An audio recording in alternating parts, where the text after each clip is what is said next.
daal nuyu téléspectateurs yi yaa ngi en direct Sénégal 5 TV par rapport ak li nga xam ne que mooy tey jii li fi jot a xew. Fallou maa ngi lay fay. di nuyu ñi lay seetaan yëpp. di nuyu waa 5 TV yëpp. di la remercier ci appel bi. alors merci beaucoup Yahya dañuy daal di ñëw directement si li nga xam ne que moo di sujet bi en tant que juriste spécialiste jëm si li nga xam ni itam tey ñu koy daal di waxtaanee naka la daal di jàngatee li nga xam ni itam tey jii moom leen daal di déchoiré Barthélémy Dias si poste de mairie bu Dakar. waaw aujourd'hui bon on peut dire que la révocation de Barthélémy Dias de droit est assez justifiée quand même. Et que, effectivement, l'article 277 du Code électoral met en place des dispositions qui permettent de le déchoir. Okay.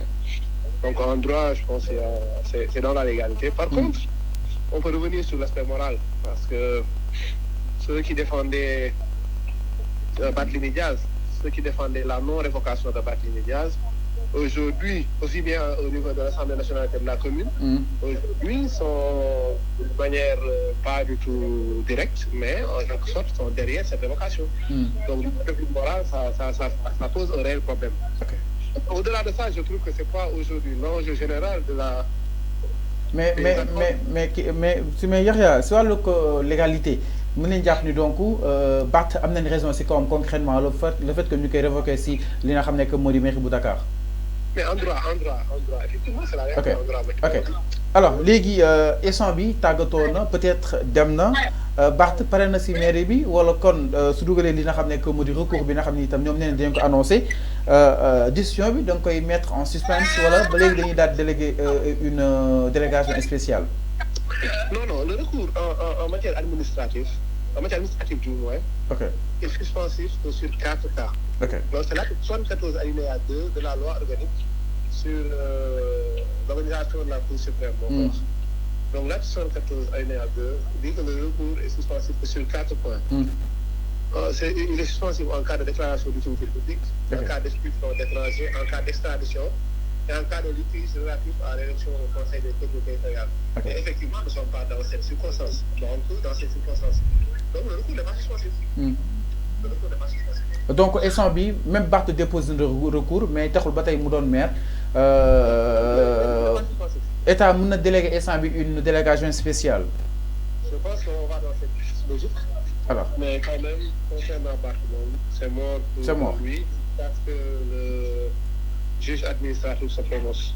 Par contre, si le recours était suspensif, c'est lui qui allait être toujours maire de la ville de Dakar en attendant la décision du juge administratif. Merci beaucoup Yahya si ñu lay jaajëfal bu baax a baax donc leer na par rapport ak recours bi nga xam ni itam moom la Barthélémy Dias daal di annoncé li ñu mën a jàpp si boobu de li nga xam ne que moo di recours mooy mbokk téléspectateurs yi donte Barth déposé na li nga xam ne que moo di recours contrairement ak tey ñi ko doon wax que ni déwee ba tey di egg maire en attendant ñuy examiner boobu de recours donc ba tey li nu mel n'est pas suspensif donc ki nga xam ne que moo di Barthélémy Dias mi ne jàpp ni pare na si nga xam ne que moo di mairie bu Dakar alors donc image yooyu ngeen gis tey moo xewoon foofu sa diwaanu li nga xam ne que moo di mairie bi donc Barthélémy mujjul tenir exactement li nga xam ne que moo di sa conférence de presse à la mairie de Dakar a été investie par les forces de l'ordre empêchant Barth mu daal di wax ak askan wi la présence massif aussi des policiers ñu daal di ko fay nemmeeku en tout cas nag ki nga xam ne que moo di Barth moom tamit daal di koy dàqee si salle bi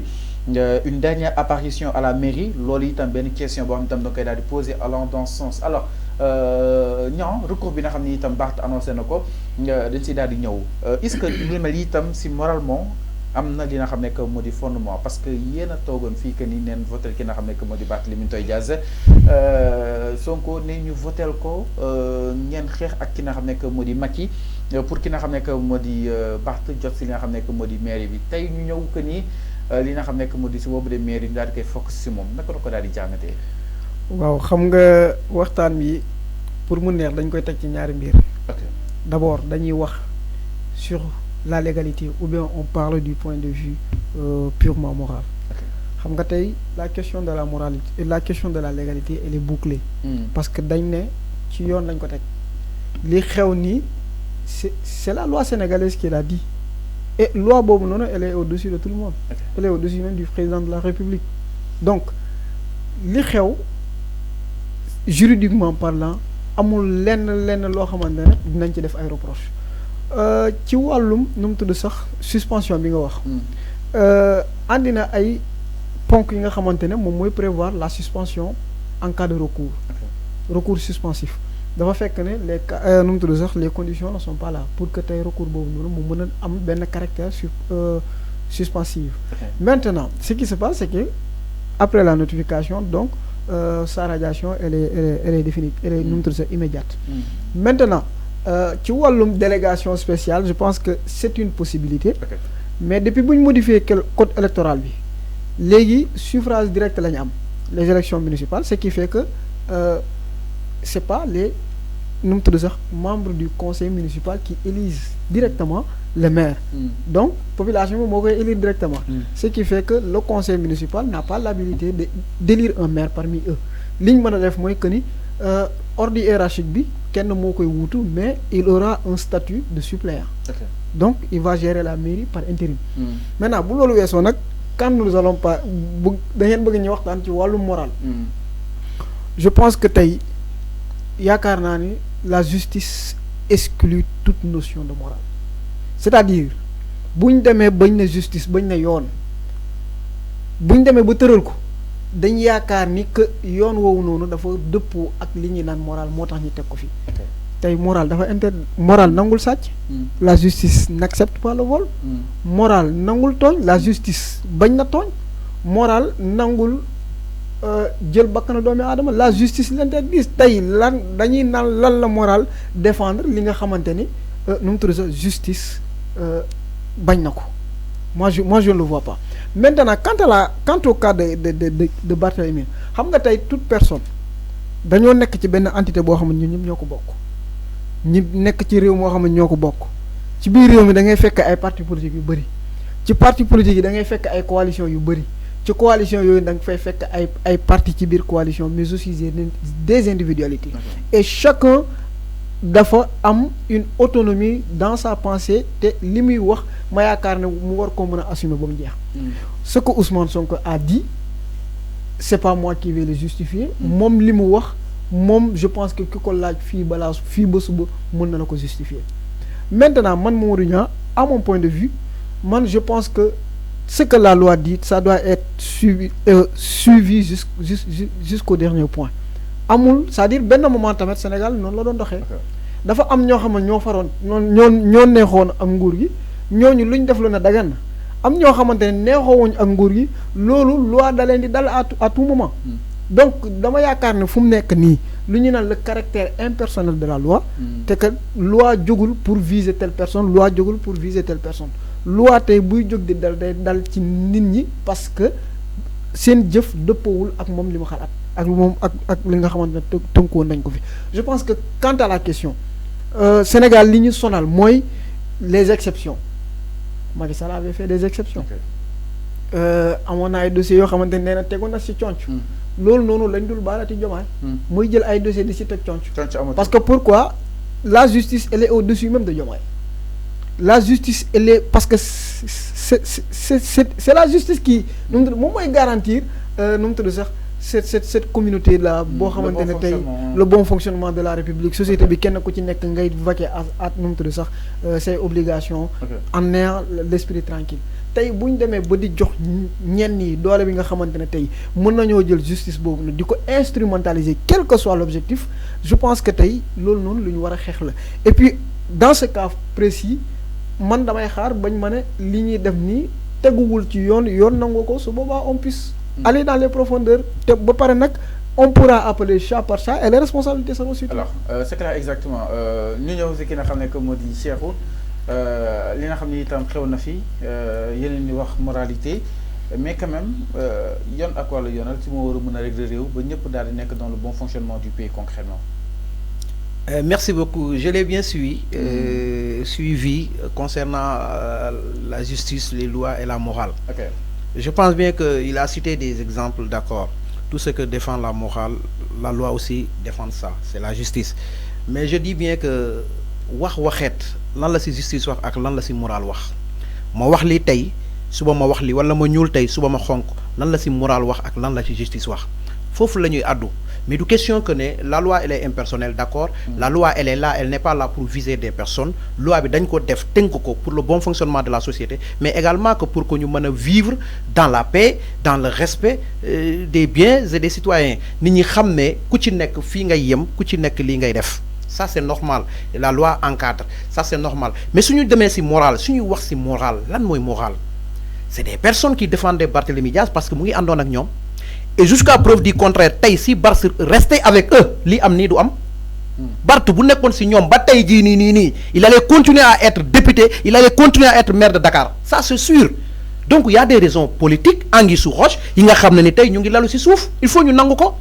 Barth bu mu àndee ak ñoom lan lañ fi taxawul nekk ay soldaaru Barthélémy Diaz ba teg ko à la tête de cette municipalité lan lañ si deful. Mais c'est ça, ils ont bravé vent et marée pour que Barth soit le maire de Dakar, et dañ taxaw avec beaucoup de résistance taxaw dëggal seen bopp ne Barth mooy nekk le maire de Dakar.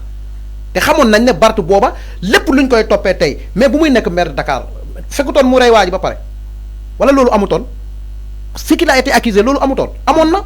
Pourtant ñom xamoon nañ ko. Mais quand même, il n'y avait pas une décision. Une décision finale. Finale quand même. Oui, d'accord. Parce que jamono jooju mi ngi woon si cour d'appel. D'accord. Mais ñom xamoon nañ ne am na luñ ko doon toppee. te booba musuñ si addu musuñ si wax. dañ taxaw fal Barthélémy Diaz pour man tey li ñu taxawoon di dëggal ne Barthélémy Diaz sera le maire de Dakar les 5 années prochaines ñu ko doon wax. Vraiment du tay lañu wara taxawat di def le contraire de ce qu'il disait dans le passé man lima gëm moy Barthélémy Diaz àndut ak ñom tay c'est un opposant il s'est défini clairement ñep xam nañ ne actuellement le courant ne marche plus avec le régime sur place. Okay. Politiquement c'est des circonstances, c'est des contextes des fois. Quand les objectifs sont liés, quand les intérêts sont liés, ils sont ensemble. Mais s'il y a plus d'intérêts, mais il faut que nous sachions Sénégal, il faut que nous arrêtions. Nit àndatut ak man il faut me réduire ko au néant nit àndatut ak man il faut ma jëm ko néewal doole parce que loolu moo fi war a jeex xam nga lan moo fi am tey Barthélémy Diaz député ñu dindi ko maire de Dakar ñu dindi ko mais léegi ñoom lu ñuy teg mooy tey nan la ñuy def tey ki war a wuutu Barthélémy Diaz ce qui est sûr et certain que li ñu mën a def ba kooku bokk si ñoom wala kooku nekk ki nga xam ne ni tey même bu bokkul si ñoom politiquement du am le poids que Barth avait ñoom xam nañ ko parce que tey le poids que Barth a au niveau de Dakar wala Barth nu mu leen mën a sonalee au niveau de Dakar. Mais gisuma keneen koo xam ne tey à part Barth non mais même s'il n'est pas si c'est pas des questions électorales bu nekkul question électorale moom am na poids si mairie bu mu gérer parce que ça dit quelque chose être maire de Dakar c'est pas n'importe qui. kon loolu am na poids boo xam ne ni tey Barth si 16 bu mu toog ça signifie quelque chose. Mais nañ bàyyi Barth bu jeexalee les 5 années prochaines mais ñu dem élection bu ñu demee élection su fekkee ñoom am nañ candidat su gagné après ñu xam ne gagné na mais tey lu ñuy def ni acharnement bu ñuy def ni pour man loolu taxawul. Mais un Boyna Gueye qui a saisi justement le préfet là yoonu gouvernement wala kon yoonu Sonko ak Diomaye lu mu si. Non c'est-à-dire il faut comprendre il faut comprendre li ma la wax Barth bu nekkoon ak ñoom tey lii du am Barth bu nekkoon ak ñoom tey lii du am. Mais est-ce que responsable mën na ko jox exactement ces nouvelles autorités parce que ñoom ñooy nekk ak ki nga xam ne moo di Barth ñoom itam ñooy ñàkk nekk ak li nga xam ne moo di Barth. mais problème tey y a un citoyen sénégalais qui a écrit le préfet lui a envoyé justement oui d'accord sa notification. D'accord mais celui qui a écrit le préfet mais il savait que lii mooy suite bi. Boyna Gueye bien sûr il savait nettement que lii mooy suite bi. Mais si tey bu fekkoon Barth mais les problèmes c'est depuis les campagnes électorales lañ commencé am problème Barth avec sàmm sa kàddu ak ñoom ñu commencé am ay altercation am ñu si jàpp problème yi fa la déclenché wu ba tey ñu yegg fii combat la c'est en politique ku jekku sa morom éliminé loolu moo fi nekk loolu lañ fi gis léegi nag ils ont les manettes et les leviers en main ñoom ñooy dawal ñoom ñooy gérer ils vont éliminer Barth et c'est tout. Alors, c'est des questions politiques amul leneen. Alors aussi moi je pense que Fallou politiquement parlant. Ça c'est politiquement parlant. Il y a un renouvellement des forces politiques durant ces 2 dernières élections ñëpp gis nañ ko je pense que tey la question que l'on se pose. Ces 2 dernières élections. Oui. Élection présidentielle. Élection présidentielle qui avait organisé c'est Macky. C'est Macky qui avait organisé ça. On a assisté à un renouvellement des forces politiques. Okay. C'est-à-dire dans les politiques